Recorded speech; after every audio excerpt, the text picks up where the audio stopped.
Thank you, brothers and sisters in union, for gracing this auspicious occasion and for making your presence felt, though we would have loved to have more of our brothers and sisters, because this is not only about a get-together, but it is actually about commemorating the effort of a historian, someone who has actually spent approximately 4 years to compile a literature which is worth reading and a literature which is worth talking about. So once again, on behalf of the National President, the General Secretary, members of the elected National Executive, I, as your Master of Ceremony for this evening, wholeheartedly welcome each one of you to the launching of the Fiji Teachers Union History Book. Ladies and gentlemen, before we start with the official program, I'd like to request each one of us to rise and observe a minute of silent prayer and also remember our loved ones whom we have lost, our members whom we have lost in the duration of that 92 years of our history. Ladies and gentlemen, let us rise. Thank you. We may be seated. It is now my pleasure to invite the General Secretary of the Fiji Teachers Union to officially welcome you all on behalf of FTU. Mr. Singh. Thank you, Mr. MC. Don't worry, I won't take long. This afternoon, you had to bear with me for 2 hours. And I'm also feeling a bit under the weather now. The voice is not... Luckily, I don't have to sing this evening. I can sing after the dinner, not before that. The chief guest for the evening, Honorable Professor Biman Prasad, leader of the National Federation Party and a renowned academic with a very distinguished career at the University of the South Pacific and many other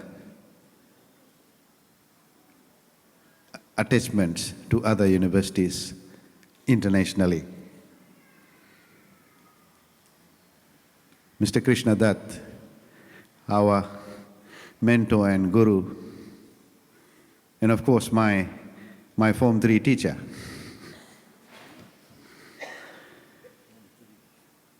He makes me look younger, you know. I feel like saying he was my teacher because that makes me feel younger. The National President and members of the National Executive, we have former stalwarts of the Union, Madam Principal, we have our retirees,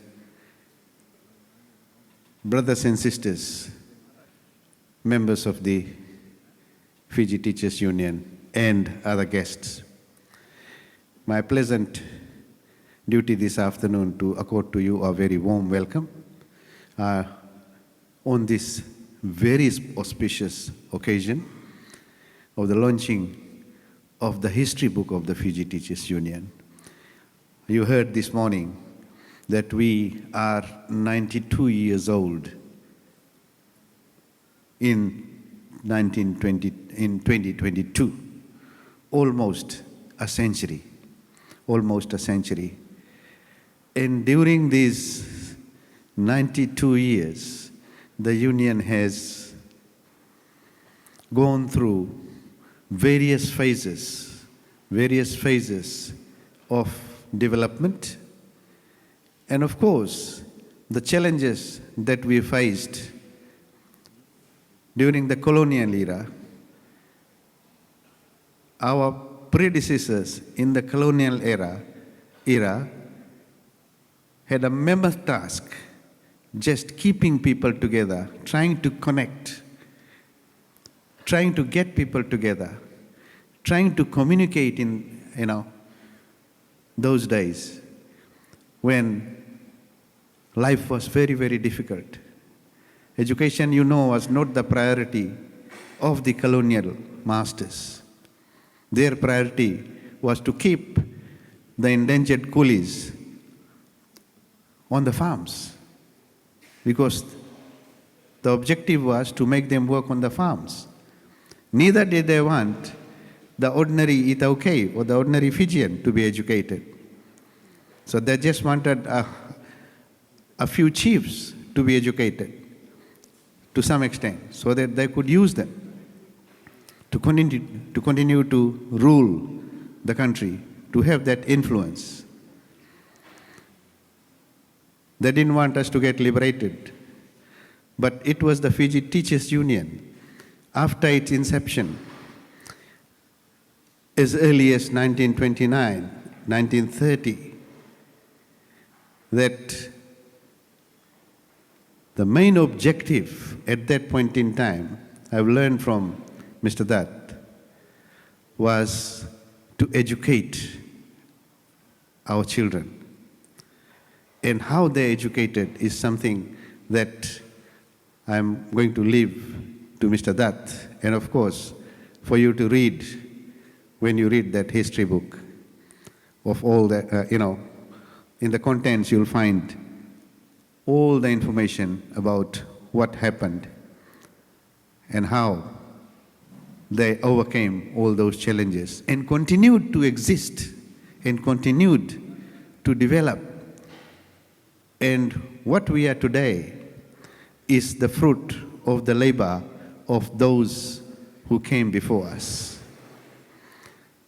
The executive of the Fiji Teachers Union decided several years ago that we need to document the history of the union so that generations to come can read, understand, and appreciate the invaluable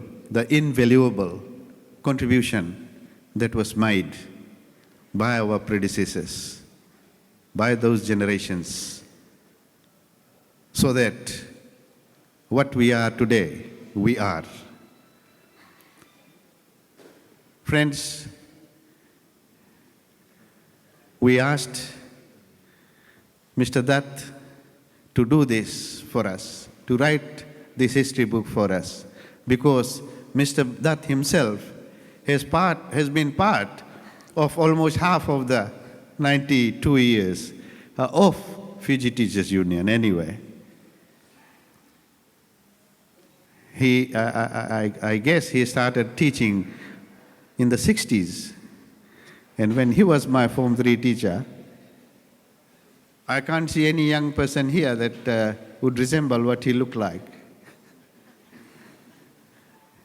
He was in his early 20s, a fresh graduate from a renowned university in New Zealand, a very dynamic teacher. And it did take him long to take leadership roles. And at a very early age, he took the leadership of the union at the highest, at national level as well.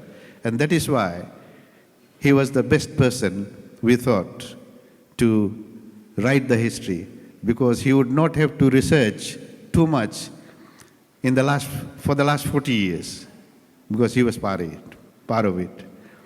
So we engaged Mr. Datt, and over 3 years, you'd be surprised, each time we asked him, said, look, I'm doing it, don't rush me, because he's a very meticulous person. He will make sure that whatever is documented is accurate. And he does draft after draft. And sometimes my colleagues would say, hey, GS, we are worried. Why? This old man is taking too much time. And one day he said, you know what he said? You guys are afraid I might die before I complete this.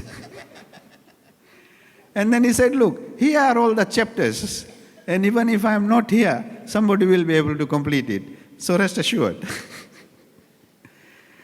Then we stopped rushing him. We let him take his time. And of course, finally, he has come out with a masterpiece.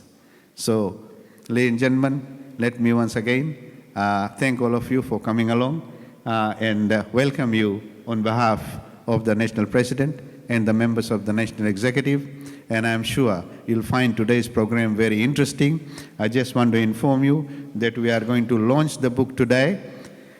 And after this, we are going to go to each district of each branch of the union, launch it there, and the members then will be able to acquire a copy at their own districts, rather than to have to carry from here. So we are going to come around, because we have 5,000 members, and all 5,000 can't be here. So the book will then actually be available to all of us. With these few words, thank you very much. Have a lovely evening. Thank you, the father of FTU, for those wonderful words and for recapping some beautiful memories about the book. I shall now request Sister Jeshni and Sister Rohini, if you could come forward and garland our guests of honor, Brother Krishna Datt and Professor Biman Prasad.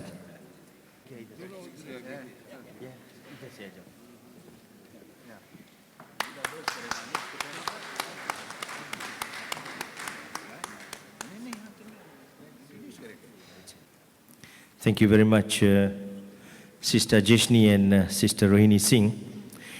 Brothers and sisters, in as per our program, I shall now introduce the guest of honor for tonight, Professor Biman Prasad. I was going through his CV, and I must say it's a distinguished CV. And if I start speaking about him, I might have to spend quite some time. So I had to summarize it, and I hope, Mr. Prasad, that I do not miss any important component, and if I do, please edit. Professor Biman Prasad hails from Raketi, Vanuatu. He attended Manidevu Indian School as a primary school student, then attended Raketi Junior Secondary School and Lambasa College. He completed his Bachelor of Arts degree in Mathematics and Economics, after which he did his Graduate Certificate in Education from USP. He did his Master of Commerce from the University of New South Wales, and then attained Doctorate of Philosophy from the University of Queensland. Professor Biman Prasad was an active student leader. He led presentations and negotiations into improving the welfare on teaching and learning facilities. He climbed through the ranks of a lecturer to the rank of a professor. He was the dean of the largest faculty at USP from 2007 to 2011. He has contributed immensely into the field of social and economic issues. He's a wonderful economic commentator. Those of us who have been reading the Fiji Times, you would see his opinion pieces coming in the Saturday's paper. He was also the head of school economics from 2003 to 2007. He is an accomplished academic. He has written 4 books and numerous journal articles on economic development, environment, and trade issues. He has also carried out consultancy work for ADB, UNESCO, Food and Agricultural Organization, World Trade Organization, and OZAID. Professor Prasad is also the editor of the Journal of Fijian Studies and the editor-in-chief of the Journal of Pacific Studies. In 2011, he was the recipient of the Vice Chancellor's Prize for Excellence in Research Leadership at USP. He currently is the parliamentary leader for the National Federation Party. Professor Prasad was the chair of the Parliamentary Public Accounts Committee, and until April 2017, he was the Shadow Minister for Finance, Planning and Statistics. Brothers and sisters in union, that was a brief but very comprehensive, I must say, if you look at his achievements of Professor Biman Prasad. I shall now request Professor Biman Prasad to address us all. And ladies and gentlemen, can we have a round of applause to welcome our guest of honor?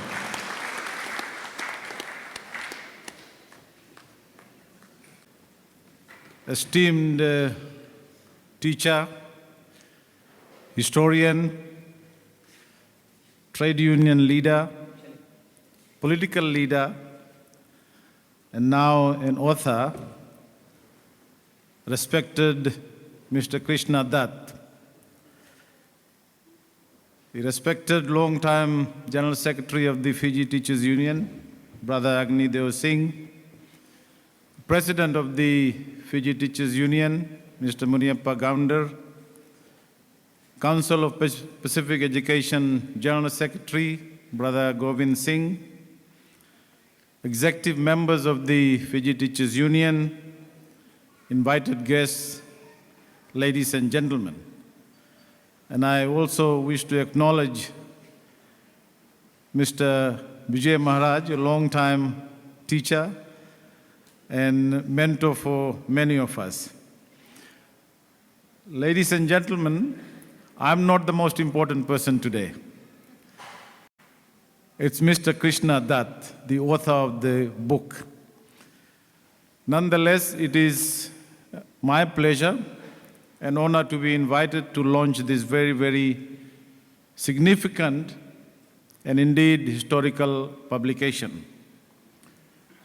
As an academic and someone who has been involved in numerous book launches over so many years, events like this have a familiar thread running through them. But tonight, it is different.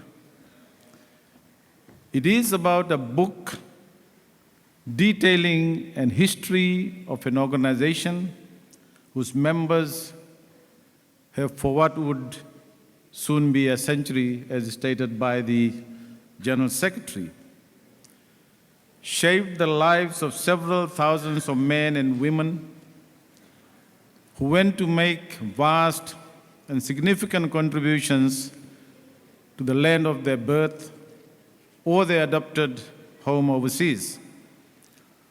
Personally, I am excited because I too started my career as a teacher, although not in high school, but at the university about 36 years ago. I was trained as a teacher, but at that time, we had this volunteer scheme introduced by the then government, and I ended up going back to the university, and I consider myself very lucky at that time. But I did my first teaching practice. You had to train yourself through teaching practice from the university, and Rishikul Sanatan College, physically much smaller at that time, was my first school where I came to practice teaching. The publication and launch of this book is indeed a milestone in the history of the Fiji Teachers Union. And I must say that the union, led by its General Secretary, Mr. Agni Singh, President Muniappa Goundar, and the executive team, must be warmly congratulated for having the foresight and wisdom to have a publication of the union's history. I want to especially thank Brother Agni Singh for his bold leadership and for getting this milestone publication done.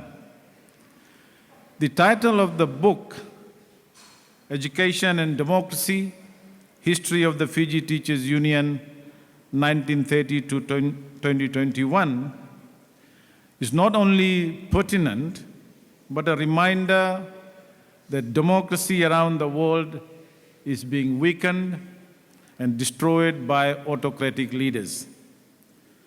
We all know that democracy, human rights, trade union rights, civil liberties, and media freedom are not gifts of nature. They are values and practices to be nurtured amongst the younger generation from the early ages. These values have to be fought when it is under threat. Democracy, as we know, ladies and gentlemen, has been under threat at various times in this country. In the last 15 years, we have seen both a military dictatorship and, should I say, elective dictatorship since 2014. The 2013 Constitution makes a mockery of genuine democracy by entrenching decrees and promulgations made by the military regime between 5th December 2006 and 3rd October 2014, 3 days before the resumption of the parliament. Fiji has an important role to play in ensuring that we practice democracy in the way that everyone wants to do so around the world. Therefore, the restrictions and curtailments of rights and freedoms continue, and if they are allowed, it is with limitations. 2 elections have been held under the Constitution, but none of the decrees have been amended or repealed. In fact, all of them are now enforced by the Constitution without ratification on the floor of Parliament. What we have today is elements of what could be termed as state capture.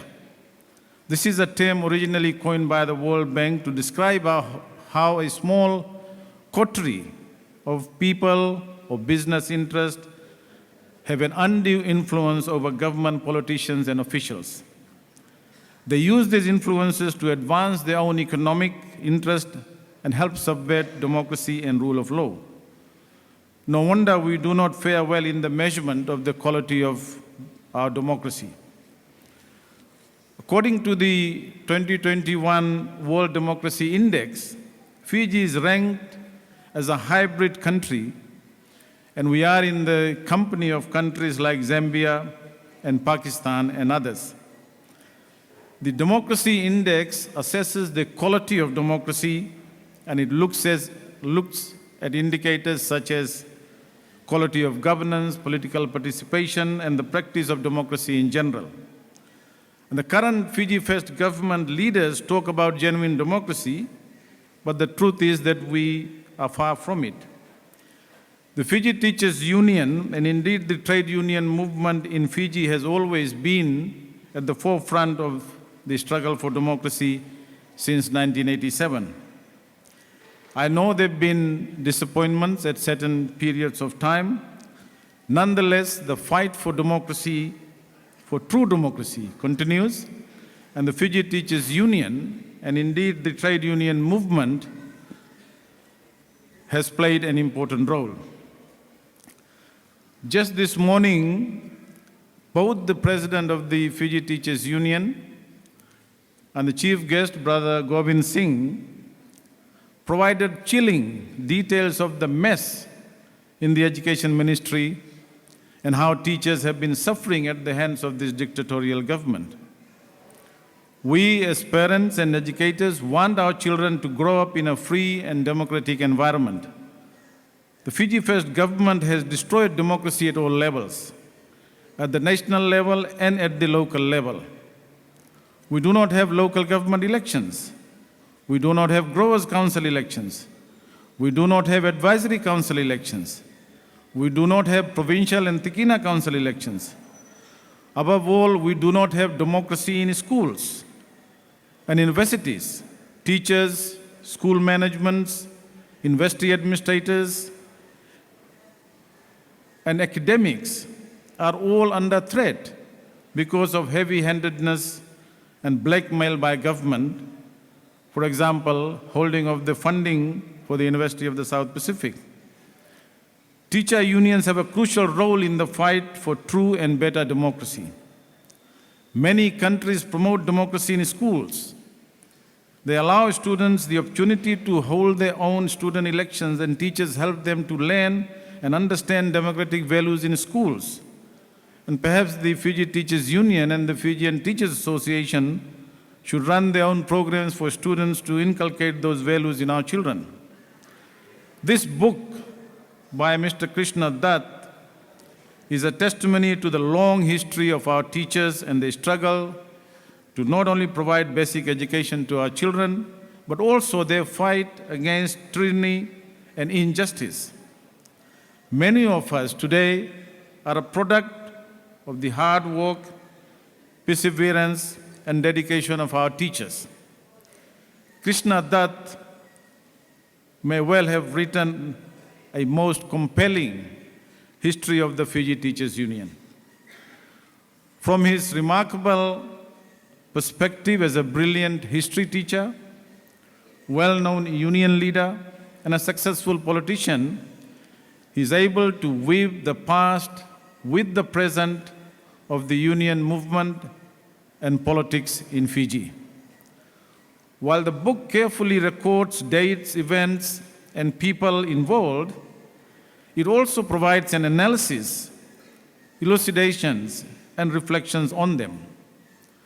Mr. Datt has produced a vivid account of the challenges and difficulties of forming the union movement, its progress and directions for the future.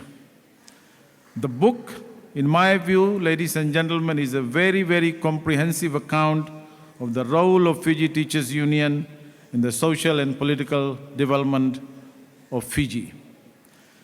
As an insider, Mr. Datt is able to carefully navigate the facts, events, and important milestones in the history of the Union.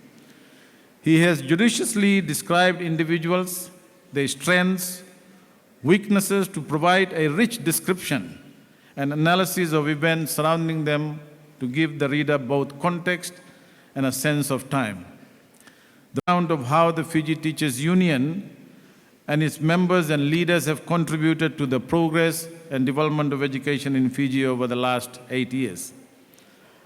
I have known Mr. Krishna Datt for many years and have admired his intellectual prowess, his crafty and skillful speeches, but I do not, ladies and gentlemen, think I can describe his many attributes and abilities in the way that the late Professor Brij Lal, who has taught Mr. Datt, does. And in the foreword for the book, Professor Lal does both. He describes the content of the book as well as the author. And I think that's a very fitting contribution by Professor Lal. Therefore, ladies and gentlemen, I seek your indulgence to read the excerpts of the foreword that Professor Lal wrote for this book. And I want to quote him at length because it is important. It describes the book and it describes the author in a very, very significant way. So let me quote Professor Brij Lal. We all remember favorite teachers of our youthful years, folks committed to the profession of disseminating knowledge, who went beyond the call of duty and were inspired by the example. They opened windows which enabled us to see further than they had. Our appreciation of the immense contribution grows and glows ever more with the years. One such teacher for me was the author of this book, Mr. Krishna Datt. I remember vividly the day he came to our Form 5 class in 1969 at Lambasa Secondary School, promptly asking those not taking history to please leave the classroom for their teaching period. I was a straight science student, but I stayed for reasons I still do not fully understand. There was something that I found strangely mesmerizing. I'm so glad I stayed back. Krishna's teaching determined my future. I have remained a student of history all my life. Krishna was my teacher, but I have no doubt there were hundreds, if not thousands, like him throughout Fiji who made a difference and whose life stories lie treasured in the memories of the grateful students. Krishna Datt, my classroom teacher, went on to a distinguished career in the field of education.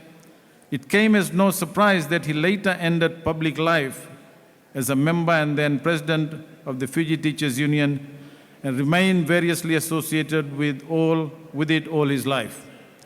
This book is a record of the history and the growth of the Fiji Teachers Union and Krishna's reflection on it.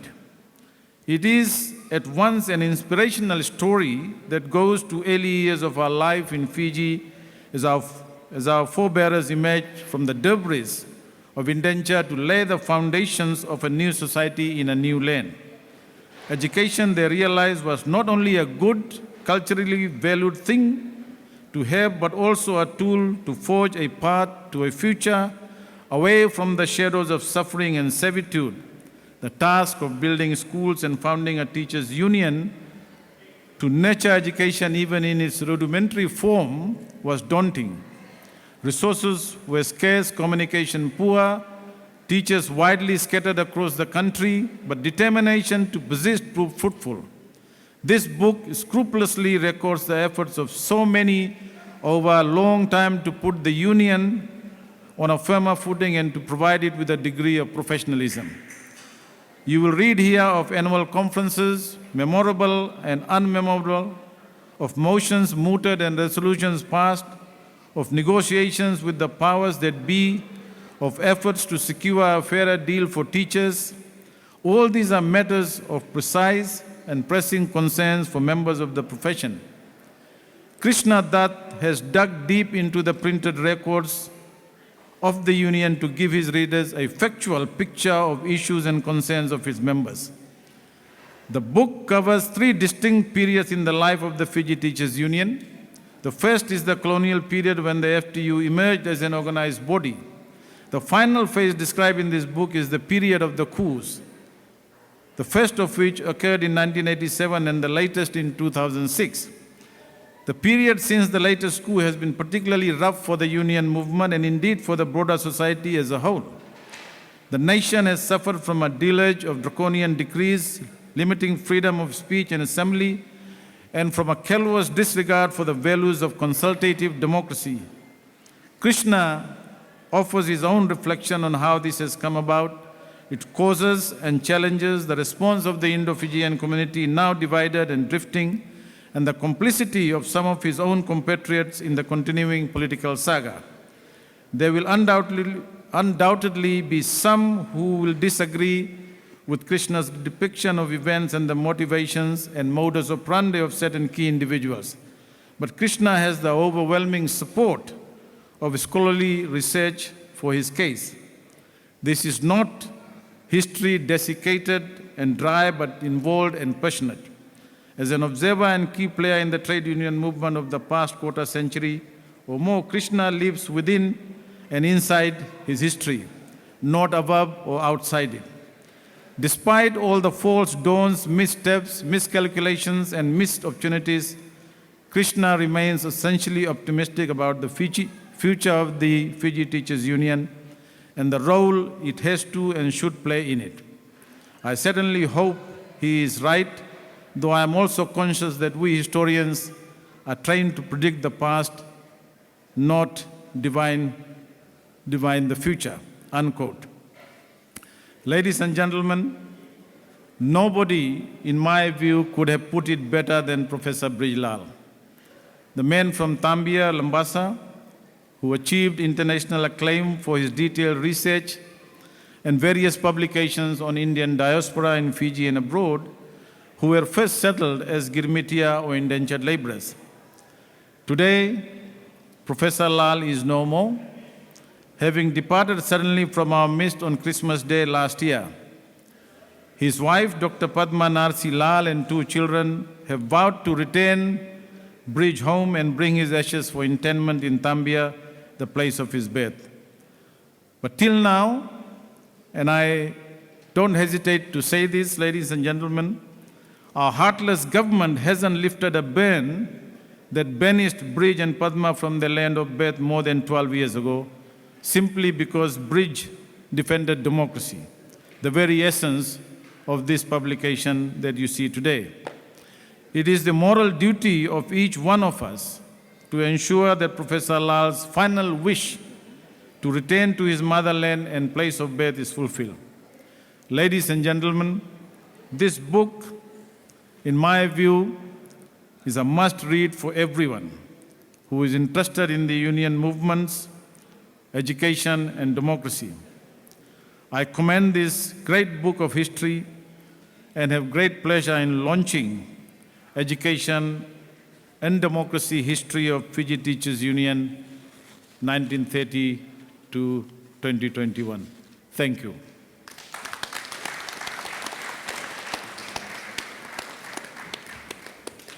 Thank you very much, Professor Prasad, for that comprehensive analysis of the book. Brothers and sisters in union, without taking any further ado, I would now like to request the man himself, the person who has sacrificed a lot of his time and commitment into compiling a piece which I can guarantee is a worthwhile read and a valuable piece of the 92 years of our proud and rich history. Brothers and sisters in union, let us join hands to welcome Mr. Krishna Datt.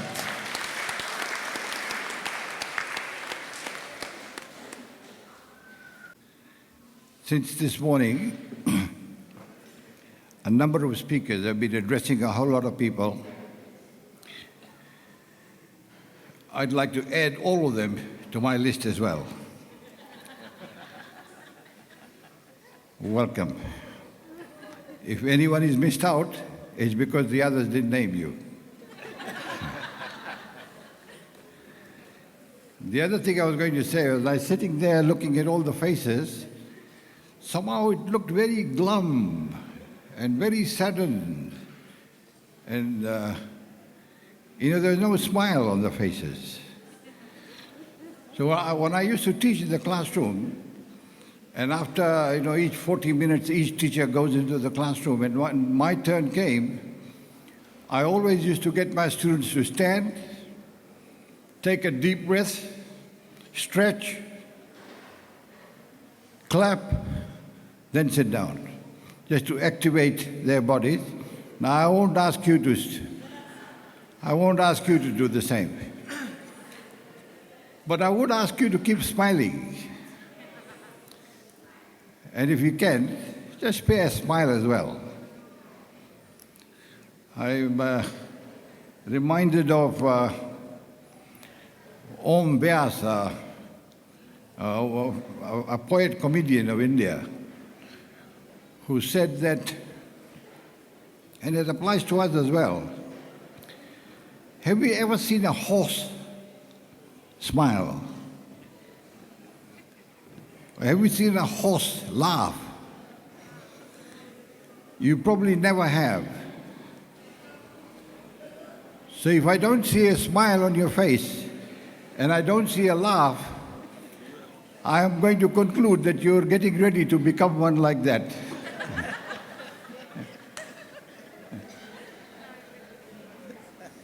So please don't prove Om Vyas right and do the right thing.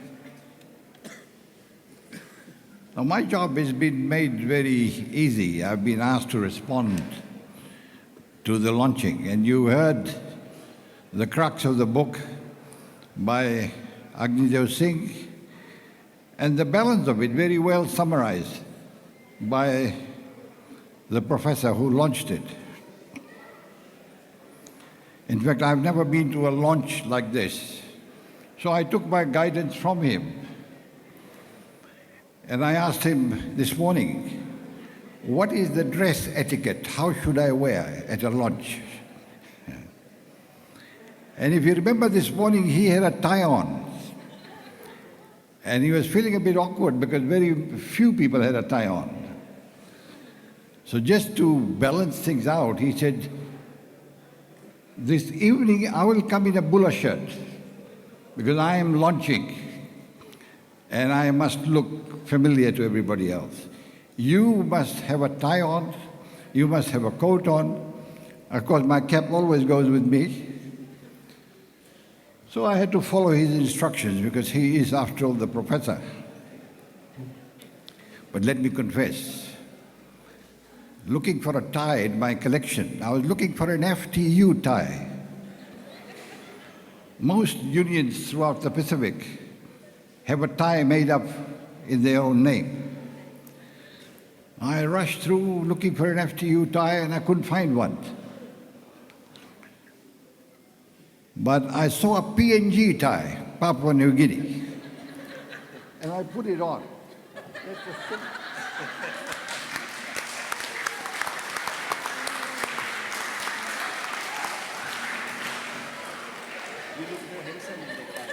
And I put it on, hoping nobody would spot that. But lo and behold, Ashika was standing right in front. He said, Mr. Datt, you got a PNG tie at a FTU conference.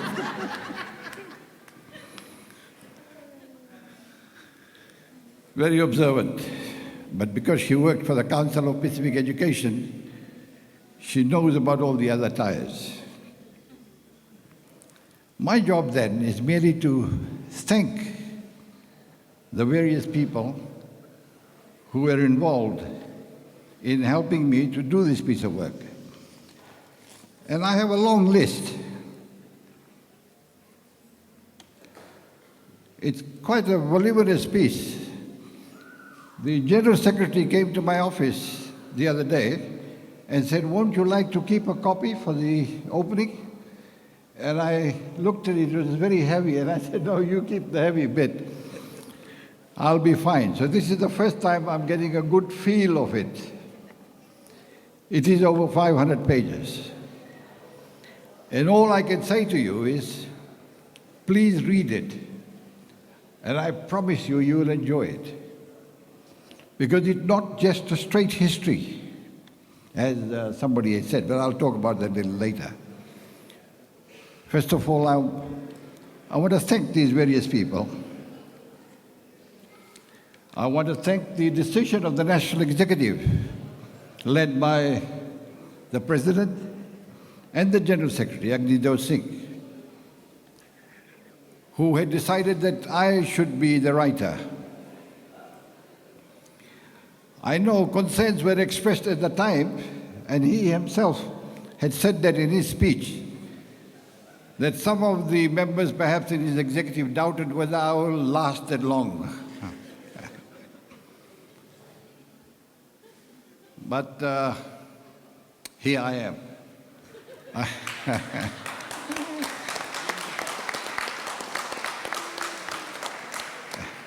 And maybe, sorry to disappoint those other potential writers who may have thought when he finishes, we will continue that. But let me say, there will be plenty others. This is only a viewpoint. This is my viewpoint. And this book deserves several other viewpoints. Others should write from your perspective. In fact, when I go through your journals, trying to put this book together, there's a great shortage of contributions from individual teachers about their experiences, which is the substance of a book. So I hope more people will get down and share those experiences, even if you publish in the journal. Or some of you may even want to publish it in book. And I see some publications are beginning to come out, which is a good sign. So I want to thank the executive at the time and the present executive to see me through this period. Then there's a whole lot of people behind the scenes who do meticulous work. One even threatened, sent me a threat. If you don't acknowledge me, we're going to fix you up. But very true, very true. Mary there. And please, Mary, stand if you please. And there's Ashika next to Mary. These are people who do the meticulous work of typing copy after copy, copy after copy. And the grateful thanks goes to the Council of Pacific Education for allowing me a space there in their office to sit and work. Shraddha, an FTU office upstairs, and the entire staff of FTU. Ronald sitting there. And I was going to ask Ronald to do something for me while I'm talking. Because it's better that there be a little bit of noise than to get swarmed by the noise at the back. Would you kindly take some copies from here, say 4 copies, if you do that now, and pass it on, one to the front line. I want you all to touch it, feel it, bless it, and pass it back. And Ronald, your job is to see that it doesn't disappear by the time it gets to the back. And collect them at the end. I want you to feel the weight. Look at the pictures. The writer's picture is at the back. I'm afraid it's not one of those younger ones. It is the way I am. And I put on the same tie for the picture as I put on today. So please just have a feel of it and pass it on while I keep thinking. Then there were others. I don't think they're here. A girl called Chandani, better known as Gwen. She did quite a meticulous work of organizing my filing system. A young woman. She was there. And a whole lot of others who came and went. Aleshwar, I don't think he's here. For 1 whole year, on my bidding, he did research at the National Archives of Fiji to dig up all the details, right from 1929. That's a lot of work to go through some old papers, old journals, old records, and to photocopy them and bring them over. Then I'm grateful for people who constantly came to my office and allowed me an interaction, ongoing interaction on the various chapters. Brother Govind Singh himself, in the same office, whenever he popped up, I just talked about the chapter I just written. Agni Singh, the president himself. Shandil, the treasurer. I think he came quietly to see whether his money was being well spent.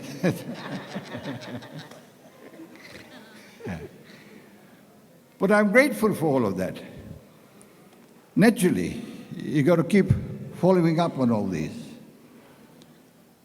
And a whole draft copy with lots of comments done by Agni Singh and Pratap Chand, the former General Secretary, for whom I had to send a copy to Sydney.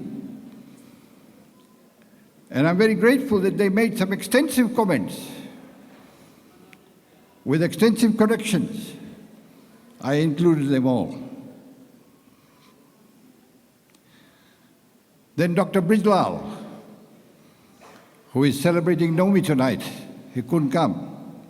But the Permanent Secretary of Education, he was also an ex-teacher, but he would pop into my office as well, and we'd have long discussions on what was going on. Basundara Kumar here. These were regulars.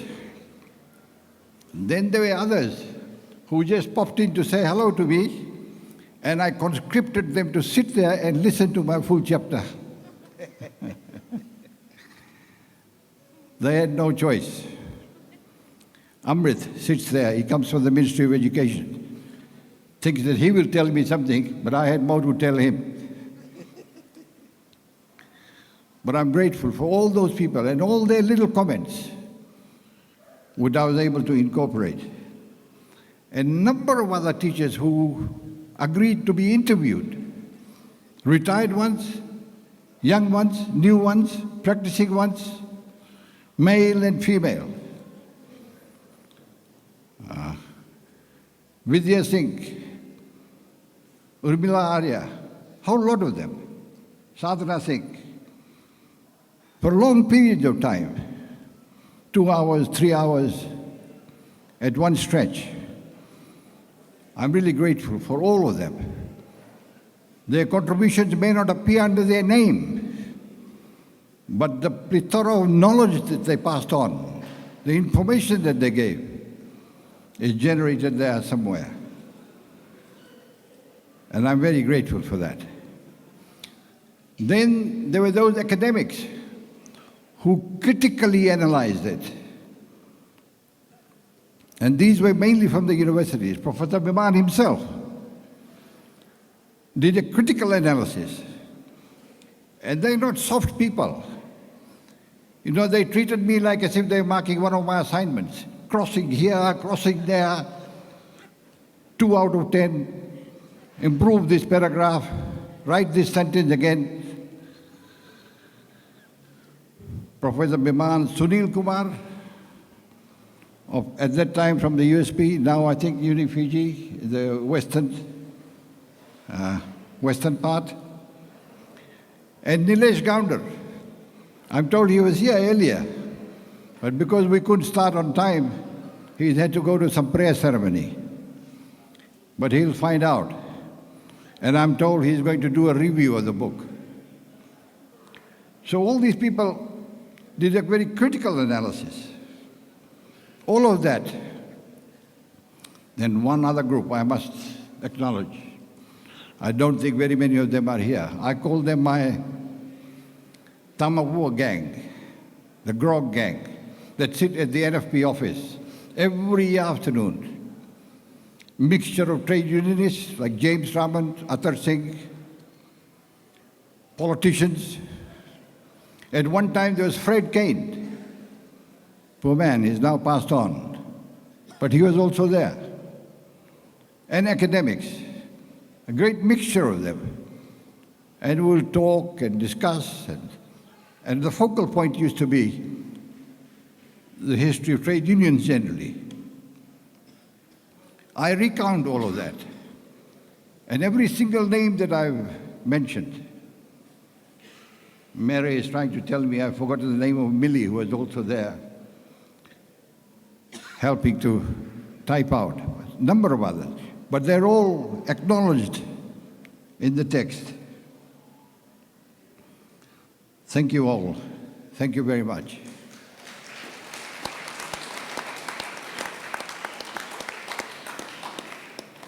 Then Professor Biman mentioned Professor Bijlal, one of my former history students at Lambasa College, who is now no more, passed away in a very young age.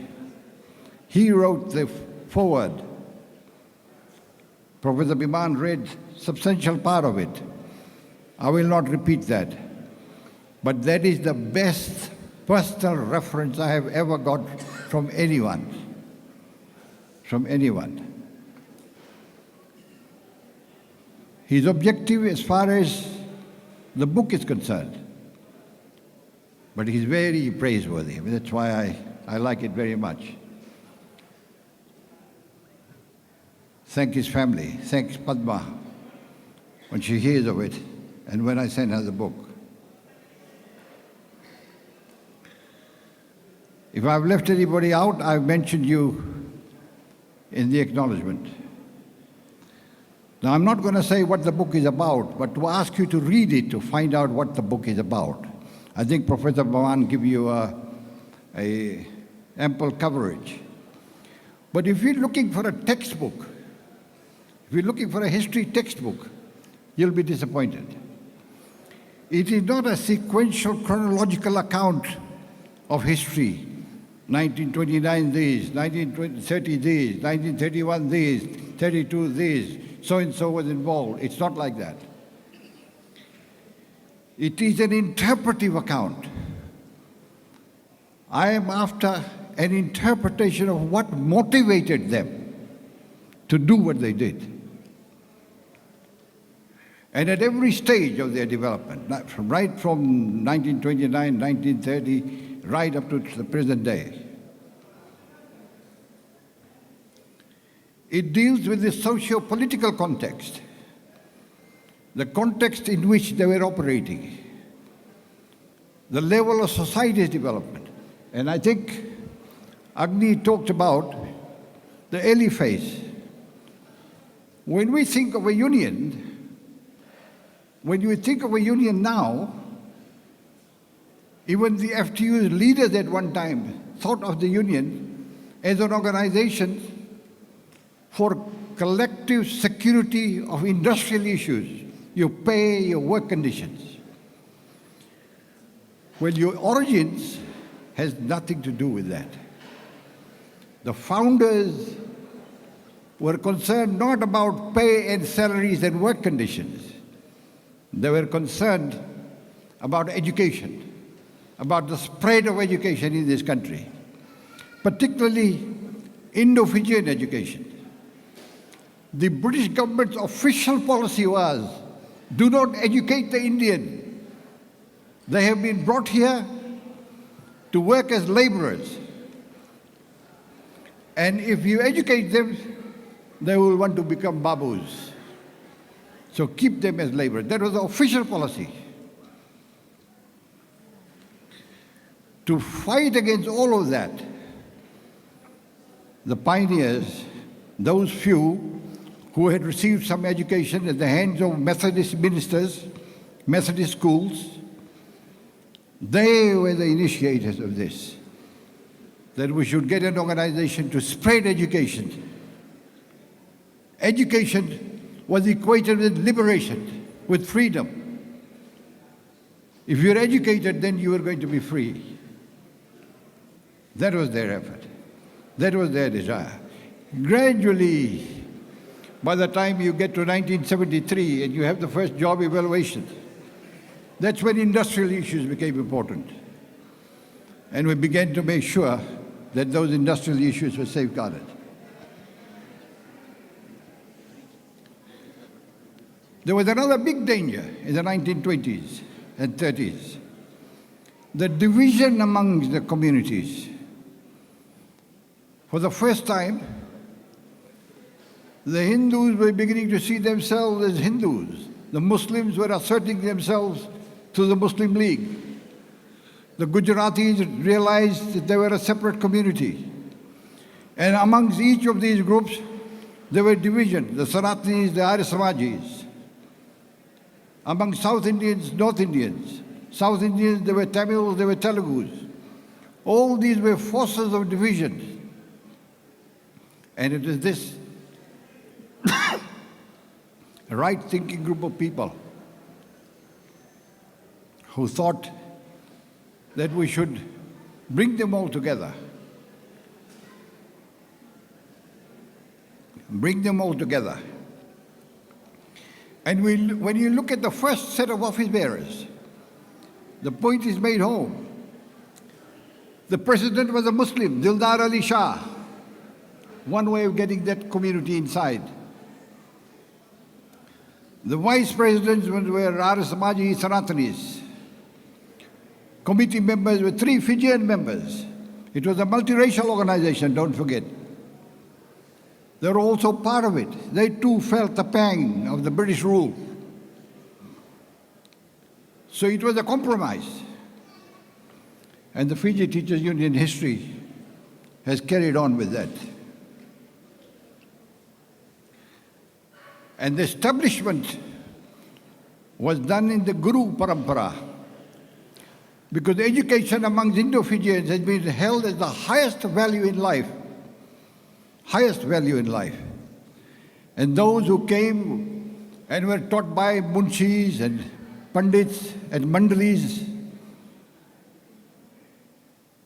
they believed and were committed and had the conviction to carry forward that Guru Parampara. And I write a chapter on that, how this was done.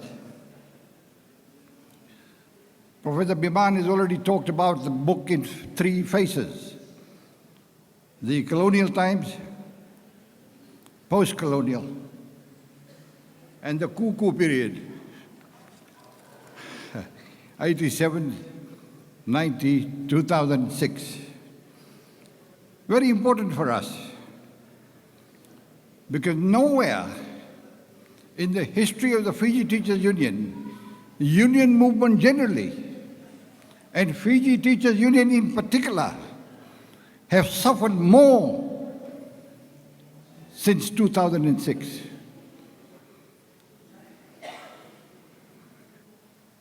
And I explore that period, 2 chapters devoted to that, and try to explain the reasons why this was happening. Again, the coup government had a professed policy. I'm quoting evidence in the book, where the Ministry of Education said clearly the idea is to break up the union movement. And it is there in the book. That was their professed policy. So in that period, when there was a whole lot of anti-union development, the union looked inwards, naturally. And through the leadership of Agni, Singh, Muniappa, Goundar, you have the biggest development of properties and real estate. That whole period is devoted largely to the development of the union itself, physically. So that if they stopped dues collection, which they tried at one time, the union could sustain its movement on its own. Ladies and gentlemen, I get worked up talking about it. And then Professor Biman had told me to wear a coat. That makes it even hotter. Let me conclude then. Let me conclude by saying one final point. One common thread in the history of Fiji Teachers Union is the involvement of the union in national politics. National politics. There are those of us today who think that the teachers of professional organization, we must have nothing to do with politics. Nonsense. Nonsense. Politics determines who you are, what you are, where you're going, how you will go.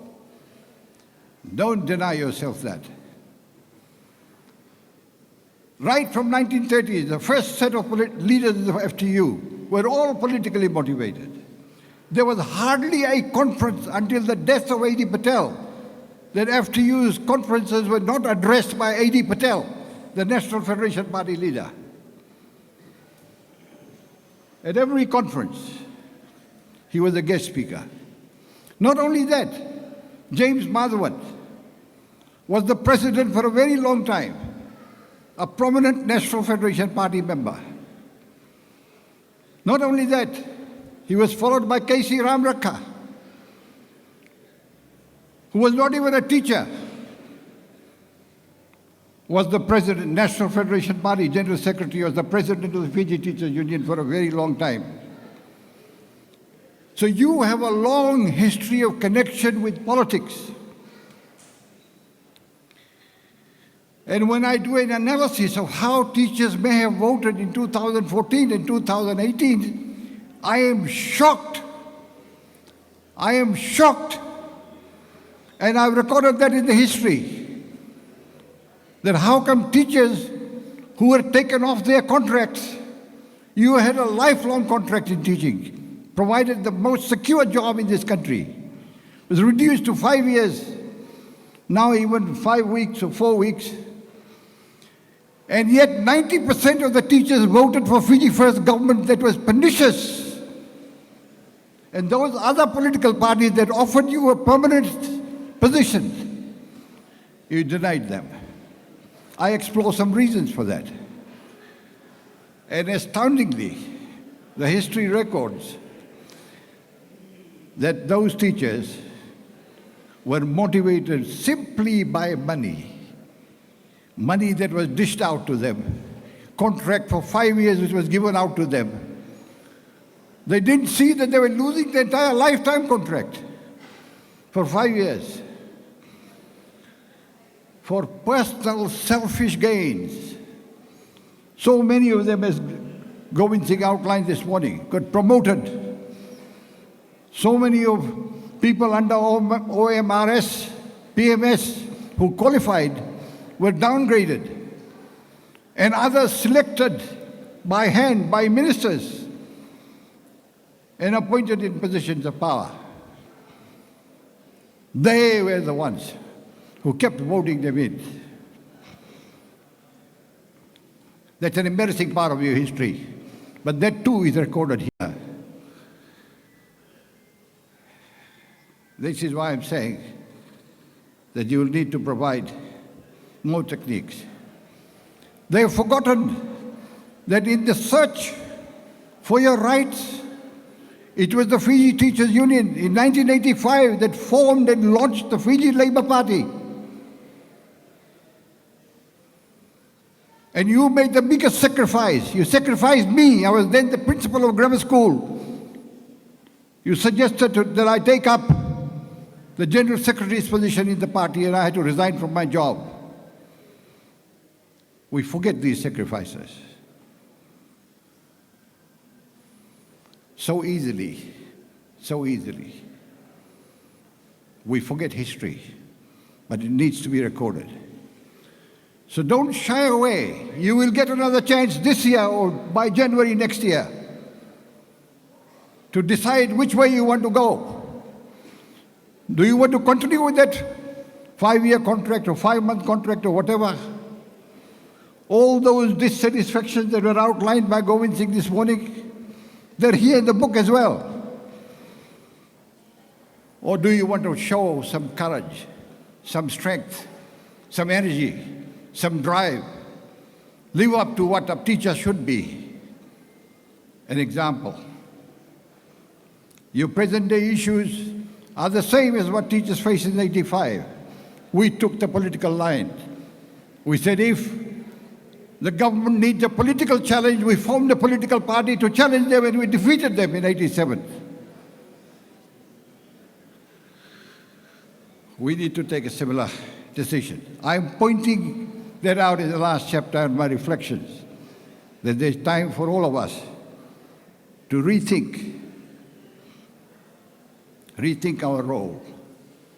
Think back at your founders. Think of the great lofty goals they had set for themselves, for you and for students in this country. And whether or not, in terms of your history, in terms of your tradition, do you continue to deserve to be called a teacher? Please ask that and respond. That is the plea of the book. You'll only get to appreciate and enjoy when you read it. Thank you very much for listening to me.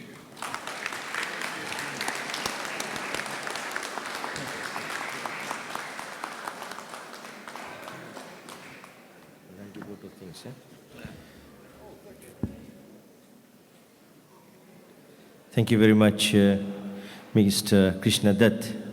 Brothers and sisters in union, I think, and I'm sure that he deserves a louder round of applause than what we have given him. Bravo, hats off and thumbs up to the man who has given us a piece of valuable literature, which I'm sure you are going to read and share with your loved ones.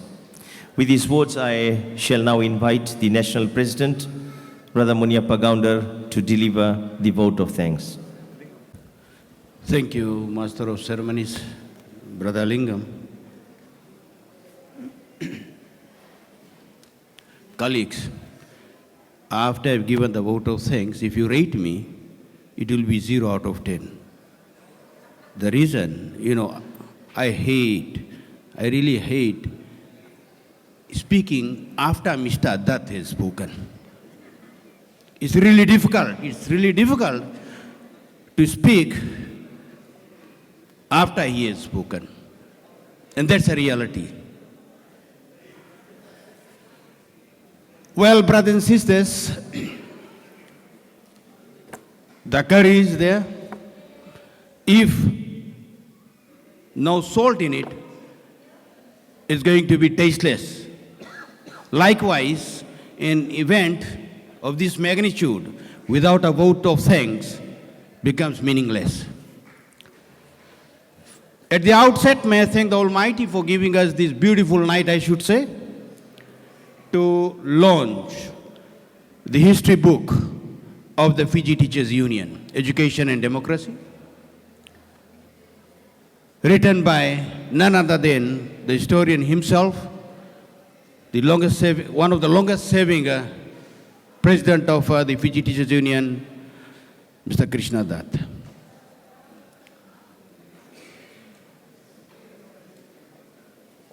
I also take this opportunity in thanking the guest of honor for the event today, none other than the leader of the National Federation Party, Honorable Professor Biman Prasad. Mr. Prasad was here in the morning, despite his busyness. We all know that the parliament is on, but he took time out to be here in the morning as well as now to do the honors. Say thank you so much for availing yourself this afternoon to launch the first ever history book of the Fiji Teachers Union. May God bless you. Not forgetting the author of the book, Mr. Datt. I believe he has forgotten where this idea all started. It started way back in 2014 in Ottawa, Canada. He used to mix 5 grams of grog, only 5 grams, 1 teaspoon, half of that. Mix, come, knock at our door, come, we'll have the grog. Never knew he had something there, not just to tell us, something good for the union.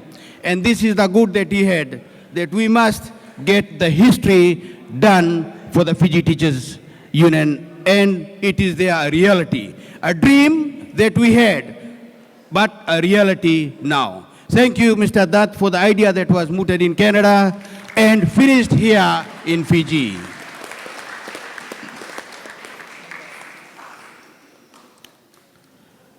Not forgetting Mr. Govind Singh. When I was sitting there, he whispered to me, President, please also say this when you thank Mr. Singh. Tell him that, please do not send the eviction notice to me. I want to stay there in that office for a bit longer period of time because he has got some more ideas. He's going to do another writing, I believe. So, Mr. Singh, while I thank you for giving him the space to complete this piece of work, please do give him some more time so that he's able to do something more in terms of education and on his behalf that he's going to write on. So, Mr. Datt, you must be happy now. He has nodded, yes. The National Executive Committee, my band with the General Secretary and all others, thank you very much for being with us, saying yes to this project, a costly project, but at the end, a beautiful result that is in front of us. And all those I wish to also thank, which Mr. Datt has already thanked, the staff from COPE, our headquarters staff, and all others that came in to help Mr. Datt with the history.